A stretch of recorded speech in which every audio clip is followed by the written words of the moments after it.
Aula de expansão, título do material A Babel de Imigrantes. Esse daqui se trata da 12ª aula do currículo em ação, terceiro bimestre. Então, conteúdo e objetivos.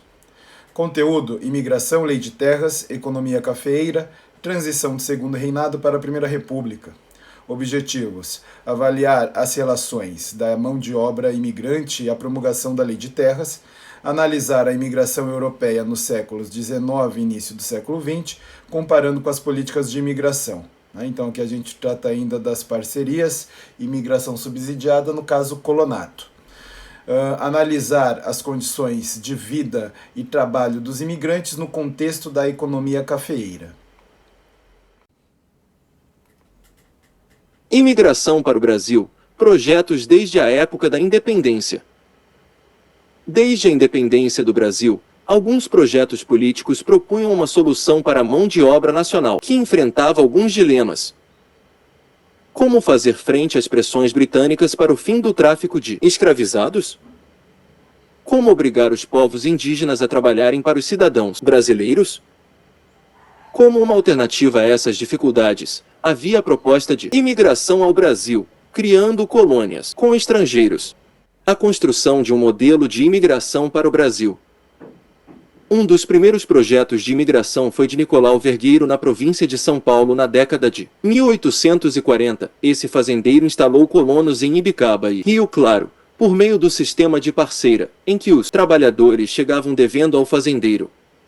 A experiência levou à exploração dos colonos num regime semelhante à escravidão, o que gerou muitas revoltas. Com o fim do tráfico negreiro em 1850, os fazendeiros de café do Sudeste conseguiram abastecer suas fazendas com escravizados vindos do Nordeste do país. Depois, passaram a pressionar o governo imperial para usar dinheiro público para pagar a vinda de trabalhadores às suas propriedades. Todo mundo escreve. Leia o texto historiográfico e a legislação nos slides a seguir e reflita com seus colegas. Registre suas hipóteses. Qual é a crítica apresentada pelo historiador com a expressão cativeiro da terra, tendo em vista o contexto analisado?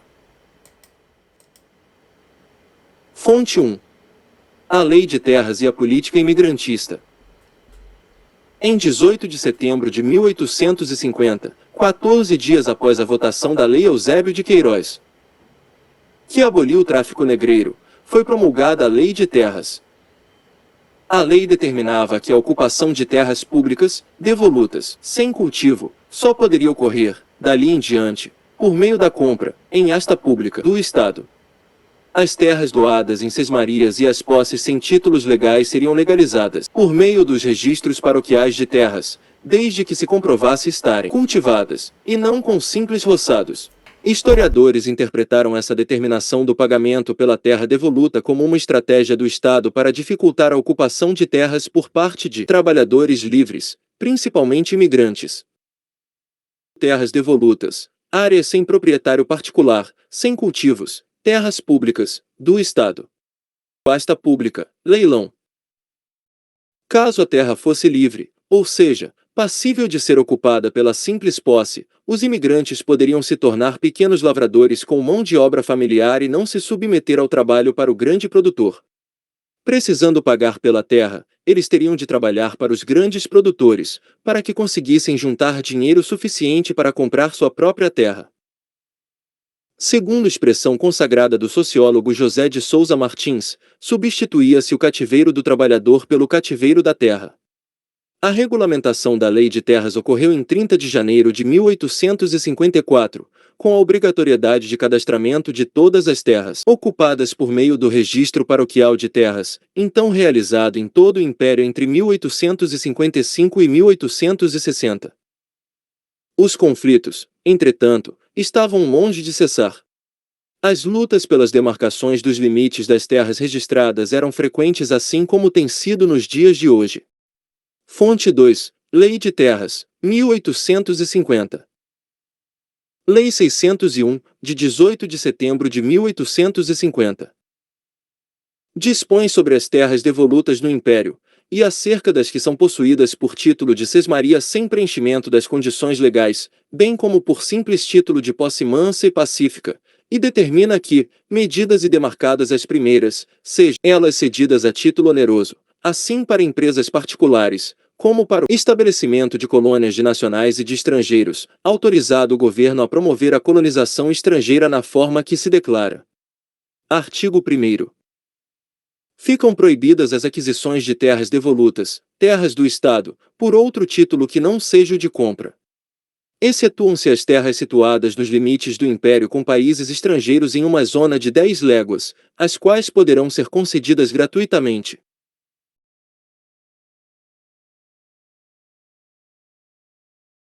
Qual é a crítica apresentada pelo historiador com a expressão cativeiro da terra, tendo em vista o contexto analisado? A terra no Brasil era ocupada pela posse, uso simples, ou pelo regime das sesmarias, doação.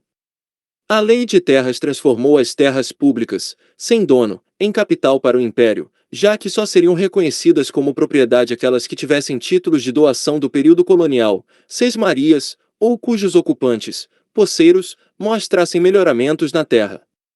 Quem não se enquadrasse nessas condições só poderia adquirir terras por compra. Portanto, além da dificuldade dos imigrantes em adquirir suas próprias terras, outros grupos sociais, como roceiros, pequenos lavradores que as utilizavam, negros libertos, mestiços, brancos pobres e indígenas, poderiam ser expulsos dessas áreas. A ironia apresentada na fonte 1 está na fórmula que o país inventou para a manutenção dos latifúndios, da coerção laboral do homem livre. Se a terra fosse livre, o trabalho tinha que ser escravo. Se o trabalho fosse livre, a terra tinha que ser escrava. Como analisou o sociólogo José de Souza Martins, citado. A partir de então, para ter direito à terra, passou a ser necessário comprá-la, o que não acontecia antes da Lei de Terras. Isso obviamente afastou a população pobre de ter sua própria casa e terra para plantar e viver. Uma solução paulista para a imigração. Na década de 1880, houve resistência das demais províncias do Império em continuar pagando com dinheiro público as despesas com imigração para a província de São Paulo. Como São Paulo tinha muito dinheiro graças à economia cafeeira, foi criada em 1886 a Sociedade Promotora da Imigração, que tinha a função de recrutar trabalhadores europeus, transportá-los ao Brasil, instalá-los e transportá-los para as fazendas onde poderiam trabalhar, atendendo diretamente os interesses dos cafeicultores. Propaganda de Companhia Italiana de Navegação, 1906.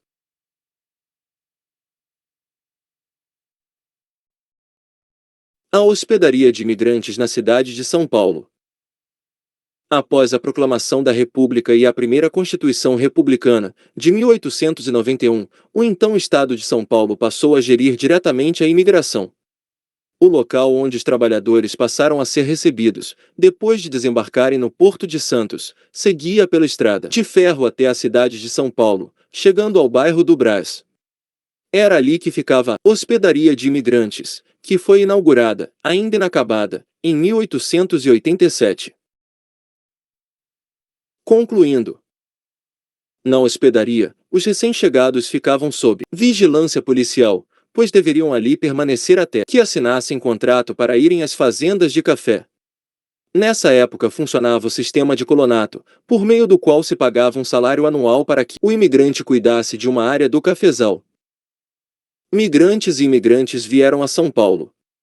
Foi assim que a cidade que se tornou uma verdadeira Babel, com idiomas e sotaques de várias partes do país e do mundo. Entraram cerca de 4 milhões de imigrantes no país entre 1886 e 1934, a maioria financiados com dinheiro do Estado. As nacionalidades eram representadas na seguinte proporção: italianos, 40%, espanhóis, 15%, portugueses, 18%, japoneses, 8%, alemães, 3%. Em índices menores, vieram romenos, lituanos e poloneses. Leia as fontes nos slides. Registrem suas reflexões.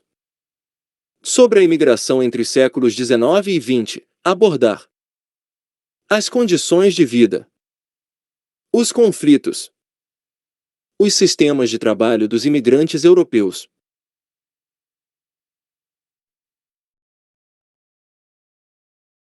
Fonte 1. Relação das queixas dos colonos. Quarto, a Casa Vergueiro debita aos colonos que receberam de suas municipalidades adiantamentos sem ônus para a viagem, juros de 6%, desde o princípio. Em conclusão, embolsa quantias que não lhe pertencem e lesam com isso os pobres colonos. Quinto, a Casa Vergueiro declara na Europa, por intermédio de seus agentes ou nos ajustes para a viagem, que chegando à América o colono não terá nenhuma taxa a pagar, e nada diz a respeito de qualquer comissão a ser paga. Sem embargo disso, porém, onera aqui cada pessoa de mais de 8 a 10 anos e cada 2 crianças de menos do que essa idade, até 1 ano, com 10.000 réis. Essa taxa é chamada dinheiro de comissão. Sexto, a Casa Vergueiro debita aos colonos, pela viagem de Santos à colônia, somas exageradas, que devem ser qualificadas de ilegais visto como, segundo nos consta, os colonos deveriam ser transportados gratuitamente desde aquele porto até as fazendas. Nada figura em nossos contratos a respeito da necessidade de tal pagamento. Davates, 1850 grafia original. Fonte 2. Imigração subsidiada. As primeiras experiências com a mão de obra livre levaram a revisões no antigo sistema de parceria. Os novos contratos previam que o colono recebesse uma renda fixa para cuidar de determinada quantidade de pés de café, outra por alqueire colhido, além de um pequeno lote para sua cultura de subsistência. Tal proposta baseou uma nova política de imigração, desta vez nitidamente dirigida pelo governo provincial. Através da Lei Provincial nº 56, de 21 de março de 1885, o governo foi autorizado a construir, na cidade de São Paulo, um prédio próprio para abrigar os recém-chegados. Se a política de imigração em massa adotada pelo governo paulista a partir de 1886 atraiu levas crescentes de trabalhadores para as lavouras de café, mantendo baixos os salários, ela acabou resultando pouco tempo depois no êxodo de trabalhadores para as cidades, ou até mesmo no retorno de muitos deles aos seus países de origem. Abraão, 2015. Fonte 3. Requerimento de restituição de transporte.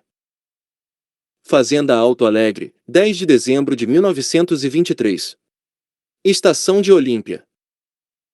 Excelentíssimo senhor doutor secretário de Estado dos Negócios da Agricultura, Comércio e Obras Públicas do Estado de São Paulo. Bianchi Antônio, imigrante, chegado ao Porto de Santos, no dia 28 de novembro de 1923, pelo vapor Conte Verde. Procedente do Porto de Gênova, achando-se localizado, com sua família, na fazenda do Sr. Henrique Sorto, na estação de Olímpia, conforme prova com os documentos juntos e tendo paga sua passagem daquele porto ao de Santos, vem respeitosamente, pelo presente, requerer digne-se Vossa Excelência, de acordo com a lei, autorizar a restituição, ao suplicante, da importância de 11.025 liras, dispendida com seu transporte, conforme o recibo, junto ao presente Museu da Imigração.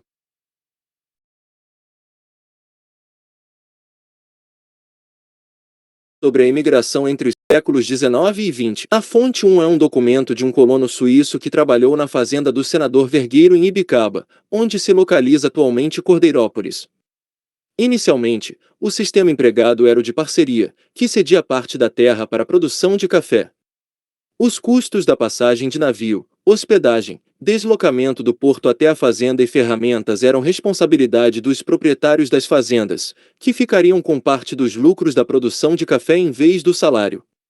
A fonte denuncia os abusos nos contratos de trabalho e revela as reivindicações da Comissão de Imigrantes no registro documental de Thomas Davates, que liderou a abertura de uma investigação oficial para apurar possíveis irregularidades nas contas apresentadas pela Vergueiro e Companhia. O evento levou ao motim na fazenda de Ibicaba, desdobrando-se na revogação do modelo de trabalho e imigração.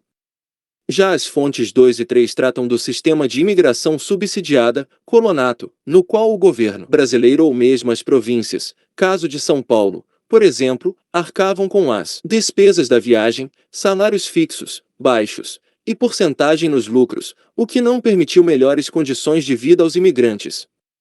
O sistema começou no Segundo Reinado e teve seu apogeu na Primeira República, como é possível identificar na fonte 3, um pedido de restituição da passagem da família italiana, em 1924.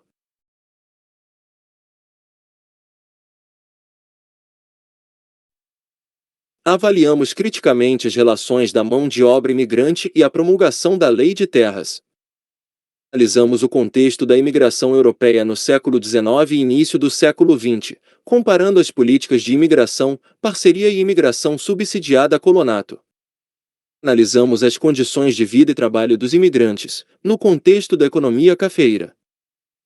Os Imigrantes, por Antônio Oroco, 1910. Acervo da Pinacoteca do Estado de São Paulo. Bom, então com a sessão que aprendemos hoje, eu finalizo a exposição do conteúdo. Espero que tenham notado as dúvidas e resolvemos qualquer questão em sala de aula. Até mais.